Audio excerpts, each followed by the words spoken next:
All right, let's jump right in. Today, we're going to trace a single promise that echoes through 4,000 years of history. It all started with a patriarch under the stars and ended with a confrontation that, well, it would change everything. So here's the big question we're tackling today. How on earth does a 4,000-year-old promise from way back in the Old Testament lead to a life-or-death conflict in the New Testament? On the surface, they seem totally disconnected, right?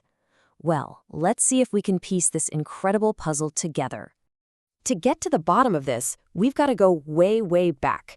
We're starting our story in the Old Testament, turning to the book of Genesis to find the very root of this eternal promise. Now, before we get any deeper, there's one word we absolutely have to understand, and that word is covenant. This isn't just a casual promise. Nope. Think of it as a sacred, super serious, binding agreement. And in this story, it's between God and humanity. This concept is the bedrock for everything else we're going to talk about.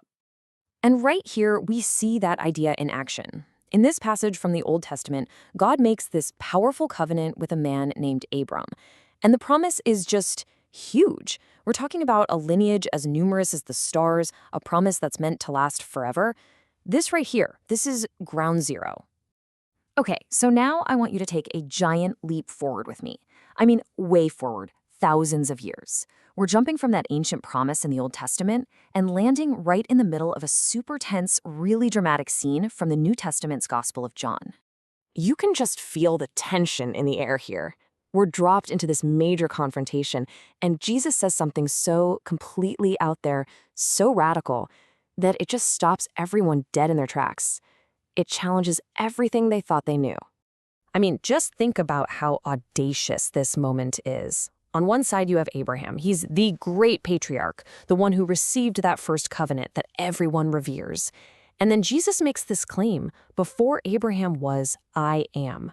He's not just saying he's important, he's claiming an eternal existence that predates their most foundational ancestor. It's a mind-blowing statement. And you have to understand, this was not received as some interesting philosophical idea. No way. According to the reading from the New Testament, the reaction was immediate, and it was hostile. This claim to be the eternal I am was seen as the ultimate blasphemy, and it sparked this incredibly intense, even violent opposition. So, let's pause for a second. We have our two key events, the ancient promise from the Old Testament and the radical claim from the New. So, what's the connection? How do you build a bridge between these two moments separated by millennia? Well, it actually breaks down into three pretty clear steps. First, you've got the promise, that eternal covenant God makes with Abraham in the Old Testament. Then, step two is the claim. That's Jesus in the New Testament declaring his own eternal nature, basically linking himself directly to that ancient promise. And that, of course, leads us to step three, the fulfillment, where Jesus is presented as the living, breathing embodiment and renewal of that original covenant.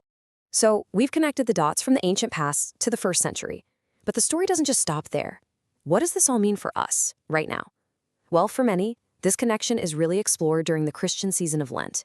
And this is where the story can become really personal.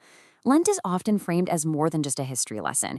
It's a time to personally reflect on this incredible story and to renew one's own place within this timeless covenant. Yeah, this quote really nails it. The idea is that Lent isn't just about looking back, it's about actively participating in the renewal of the covenant. It's a chance to make that ancient promise personal and present in your own life. Wow, okay, we have covered a ton of ground, haven't we? All the way from Genesis to John and right up to the present day. So let's pull it all together and lock in the key takeaways. Okay, if you remember three things from this, make it these. First, the covenant, that foundational, eternal promise made to Abraham way back in the Old Testament. Second, the fulfillment, Jesus' world-shaking claim in the New Testament to be the living continuation of that very promise. And finally, the renewal, the modern opportunity, especially during a season like Lent, to personally connect with that timeless story. And that brings us to one last thing to chew on. I want to leave you with this question. And it doesn't matter if you approach this from a faith perspective or just a philosophical one. How does the idea of an eternal, unbreakable promise change how we see our own commitments and our own daily lives? It's definitely something to think about. Thanks for joining me on this one.